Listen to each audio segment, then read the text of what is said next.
you wrote that we always have to work with other people. When we're influencing somebody or we're relating to somebody, we always have to work within their self-esteem or their concept of self, right? Or their Self-opinion. self-image. Yeah.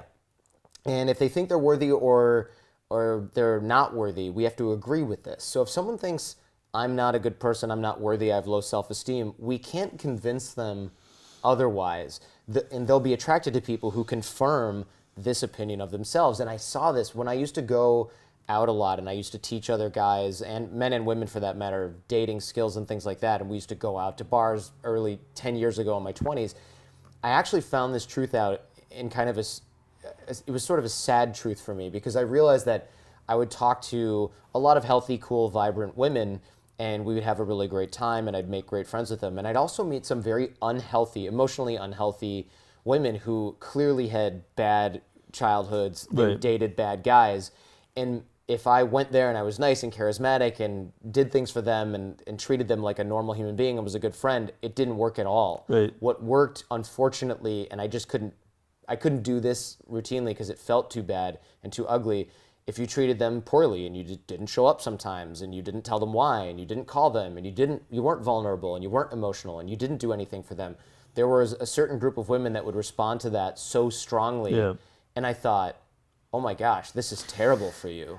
Yeah. Why are you doing this? Right.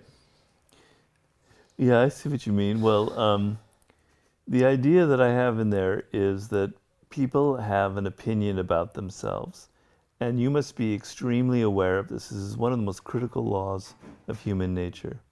And I say that there are three universals for this opinion of ourselves. We usually like to think that we're autonomous and independent, that we make our decisions with our own willpower, that we're not forced to doing what we do. When I bought that new car, it's because I loved it, not because advertising. We also like to think that we're intelligent. We may not think that we're Einstein, but we know our field. We're not stupid. The sense that we're stupid or that people are making fun of our intelligence is pretty difficult for us to accept. And third, that we're generally a good person. We have good intentions. We're kind. We're angelic. We're not mean-spirited or ugly. People want to feel those three qualities about themselves. But then there's the flip side.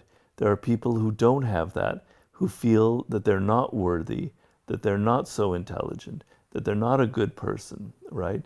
They walk around with this opinion and it dominates their thinking. It becomes who they are. Your idea of yourself becomes who you are. Beyond those three universals, there are some other ones, like you might think that you're really independent, a maverick, a rebellious type, and that's who you are, right? And that becomes kind of your attitude towards life.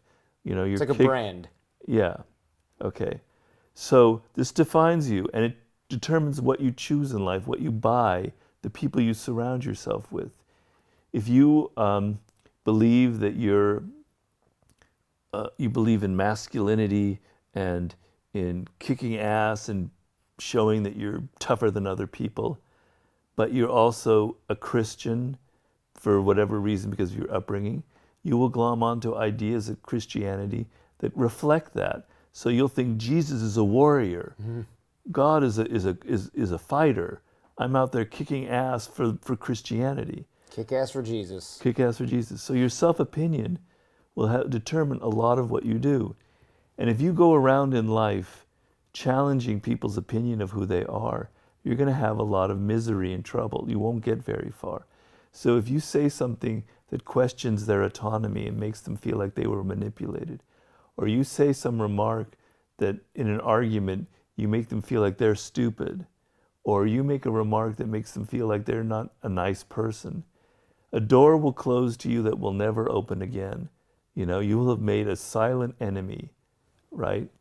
And with this other example, with this person, this woman who has a negative opinion of themselves, if you are saying, oh, you're really great, you deserve this, that, or the other, it won't jive with how they think about themselves. And they'll think you're a fool, they're an idiot, right? Mm-hmm. We've all had the experience of feeling depressed and life isn't very fair and we're not doing very well. And then someone comes and says, oh, well, come on, the sun is shining, everything's great, you're really wonderful. And we don't like to hear that. because it's not what we feel right now. We feel something else. They're trying to almost argue against, the mood of the moment. So you need to be aware that people have their own inner reality, their own way of thinking about themselves. And instead of inadvertently challenging it, you want to validate their opinion of who they are. That gives you room now to influence and move them.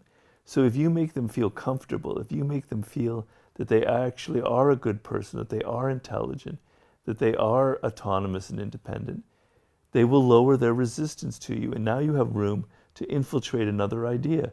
So to take, for an example, that person that has low self-esteem, if you don't fight it and you say, you're right, people that have not treated you well, you haven't gotten a lot of good things in life, your life has been really hard.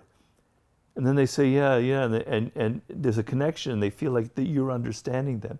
Now you can insinuate a comment that can help try and maybe raise their self-esteem. Yes, that's true, but you actually have done this, that, and the other in your life, and it's not so bad. If you begin by confirming that they have had a rough time and that it's right that they feel kind of bad about themselves, now you can start saying something else. They're not so resistant to you, and they're open to another possibility. This is the golden key to unlocking people's natural resistance to you.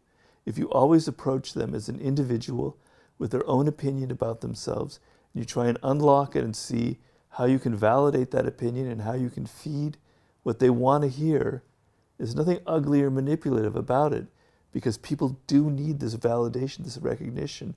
We're hungering for it, and you're giving it to them. It also gives you the power to influence them and move them in the direction that you want.